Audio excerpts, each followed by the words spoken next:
What is up, guys? It is Marcus from Perspective Sports, and today we're going to discuss the improbable conference championships in both the NFC with the Philadelphia Eagles and the Minnesota Vikings, and the AFC with the Jacksonville Jaguars and the New England Patriots.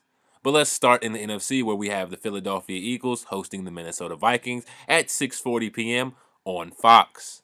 Neither team has the original starting quarterback. Philadelphia lost MVP candidate Carson Wentz to an ACL injury, and the Minnesota Vikings don't have Sam Bradford, who broke the NFL completion percentage record last season.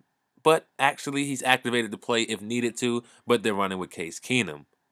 But with that being said, both teams do have starting caliber backups on their bench. The Eagles have Nick Foles, who had 27 touchdowns, 2 interceptions, 2,891 yards, led the league in touchdown percentage with 8.5, yards per attempt with 9.1, and QBR with 119.2 in 2013, so we know he's a competent guy in the NFL. And the Vikings have Case Keenum, who started in LA with the Rams last season, but they wanted to move on with their first overall pick, Jared Goff, and he also had a chance to start in Houston with the Texans. Both teams have been built extremely well and are very good defensively, giving their replacement quarterbacks more opportunities to make plays and the ability to make mistakes without them being too costly and crippling to the team.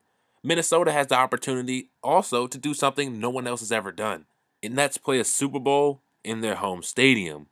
And the NFL is kind of circumventing it because Minnesota would have to stay in a hotel rather than in their house and have to be in the away team's locker room to kind of get rid of that home field, but it's still a home field advantage. But in order to do that, they have to travel on the road in the cold to do so. And I live by the phrase a dome team is a home team. Thus the reason I chose the Eagles to beat the Falcons, who were a better team in my article last week. If you want to check that out, the link's in the description. But it's going to be cold in Philadelphia, which means the run game is going to take precedent. And here's a side-by-side comparison of each team's run game. Yards per game. Philly, 130.1 yards per game on the ground, third in the NFL. Minnesota is eighth with 120.7 yards per game. Yards per carry. Philly has 4.4 yards per carry. That's good for seventh. Minnesota has 3.9, which is good for 23rd. First down percentage. 32.22 for Philly, that's 11th, and 29.89 for Minnesota, that's smack in the middle at 16. And these numbers are why I took Philadelphia over the Falcons, and why I'm taking the Philadelphia Eagles over the highly touted Minnesota Vikings. Yes, the Vikings are a better team. So was Atlanta. But they had to go out in the cold, and the run games took precedent, and Philly has a better run game. Both teams have excellent defenses. Minnesota ranks first in yards per game and Philly ranks fourth. But the Eagles have a more diverse stable of running backs.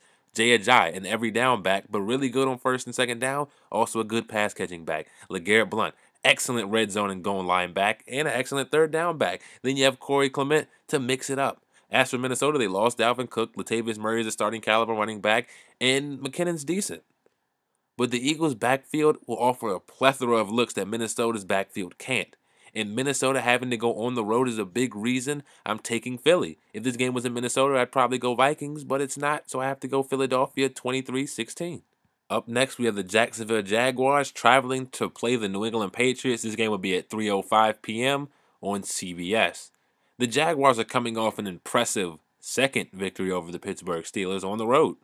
And the confidence from those Jaguar victories has most certainly bled over into this game, as Jaguars cornerback Jalen Ramsey has personally guaranteed the Jaguars will win the Super Bowl. And in response to this bulletin board material, the Patriots have showered Ramsey and the Jaguars with nothing but compliments. Nothing less you'd expect from a Bill Belichick coach team.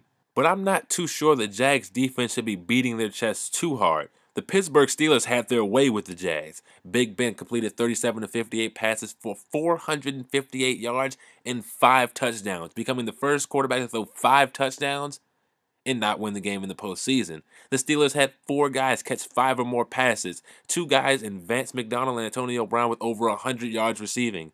The Jaguars' defense was eaten alive by the Steelers, who put up 545 total yards. The Jaguars' defense did get an interception and a fumble return for a touchdown, but that Steelers defense was the issue. The Steelers were unprepared. And it's a reoccurring theme under head coach Mike Tomlin, something that I don't want to get into on this video because the Steelers aren't in the playoffs anymore, so there's no reason to talk about them. That would be for a separate video. But the New England Patriots will not be unprepared for this Jaguars team. If the Patriots offense puts up 42 points, I will bet any amount of money they won this game. Now, with that being said, I do think the Jaguars have a defense to make Tom Brady uncomfortable early on in this game. But eventually, Brady will get it going, and the Patriots will get creative and give the Jags some looks they haven't seen too much of. The Jaguars have the speed to make Tom Brady uncomfortable. He's seen great defenses. He's seen Denver. He's seen Baltimore, and they gave him trouble. But he's never seen a great defense this fast. The Falcons' defense gave him trouble, and they were just fast. They gave Brady trouble. But the Patriots also have Gronk. There's no way to stop Gronk. If the Jags use Ramsey to try and contain Gronk, that opens up Julian Edelman, Danny Amendola in the slot, and Brandon Cooks on the sideline. The Patriots also take away what you do best. They will make Leonard Fournette obsolete. They'll make Blake Bortles win this game with his arm. They'll contain Blake Bortles. He's shown the ability to be mobile, but they will make him win this game with his arm, and that's why I see the Patriots running away with this game late, 31-18. Well, there you guys have it. Who do you think will win the AFC and NFC Conference Championship games? Will the Patriots be knocked off by the young Jaguars? Will the Minnesota Vikings get their first home Super Bowl? Or will we get a Patriots-Eagles? Or just who do you guys think is going to win each conference championship? And also let me know who you think is going to win the Super Bowl. I'll see you guys down in the comment section. I'm out.